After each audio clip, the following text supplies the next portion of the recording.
ದಯಮಾಡಿ ಅರ್ಥ ಮಾಡ್ಕೊಳ್ಬೇಕು. ಎಲ್ಲೋ ಒಂದು ಕಡೆ ನಾನು ಹೇಳ್ದೆ ಅದಕ್ಕಿಂತ ಮುಂಚೆ ನಾವು ಭಾಳ ನಿರೀಕ್ಷೆ ಇಟ್ಕೊಂಡಿದ್ವಿ, ನಾವು ಈ 18 ಸೀಟಿಂದ 20 ಸೀಟ್ ಗೆಲ್ತೀವಿ ಅಂತ. ನಾನು ಎಲ್ಲರಿಗಿಂತ ಬೇಜಾರಾಗಿದ್ದು ಯಾವ ಗೆಲ್ತೀವೋ ಅಲ್ಲಿ ಸೋಲ್ತೀವಿ ಅಂತಲ್ಲ, ರಾಮನಗರಲ್ಲಿ DK ಸುರೇಶ್ ಅವರು ಸೋಲ್ಸಿದ್ದು ನನಗೆ ಭಾಳ ನೋವಾಗಿದೆ. ನಾನು ಸೋತಂಗೆ ಆಯ್ತು ಅದು.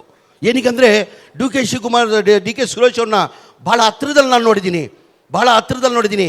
ನನ್ನ ಅನಿಸಿಕೆ ಇಡೀ ದೇಶದಲ್ಲಿ ಯಾರನ್ನ MP ಹಗಲು ರಾತ್ರಿ ಯಾರನ್ನ ಕೆಲಸ ಮಾಡ್ತಾರೆ ಅಂದರೆ ಒಬ್ಬನೇ ವ್ಯಕ್ತಿ ಇದ್ದಿದ್ದು DK ಸುರೇಶ್ ಅವರು.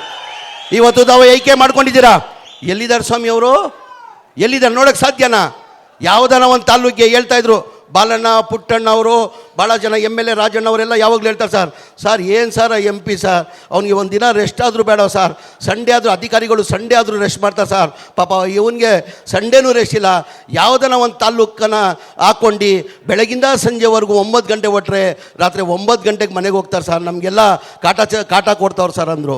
ಅಂಥ ಕೆಲಸ ಅವ್ರು ಮಾಡೋರನ್ನ ತಾವು ಇವತ್ತು ಸೋಲ್ಸಿದ್ದೀರಾ.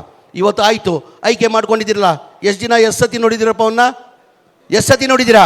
ನೋಡೋಕ್ಕೆ ಸಾಧ್ಯನಾ? ಏನಿದ್ರು ನಿಮ್ಮ ಕಷ್ಟ ಸುಖಕ್ಕೆ ಬರೋರೇ DK ಸುರೇಶ್. ಇದೆಲ್ಲ ತಾವು ಅರ್ಥ ಮಾಡ್ಕೊಂಡು ಸಮಯ ಇಲ್ಲ ಕಾರಣಕ್ಕೆ ಭಾಳ ಕಾತರಿಂದ ನಮ್ಮ ನಾಯಕರಾದಂಥ ಶಿವಕುಮಾರ್ ಸಾಹೇಬರು ಮಾತು ಕೇಳಬೇಕಂತ ತಾವು ಕಾತರಿಂದ ಹಾಗಾಗಿ ಹೆಚ್ಚಾಗಿ ಮಾತಾಡೋಕೆ ಹೋಗಲ್ಲ.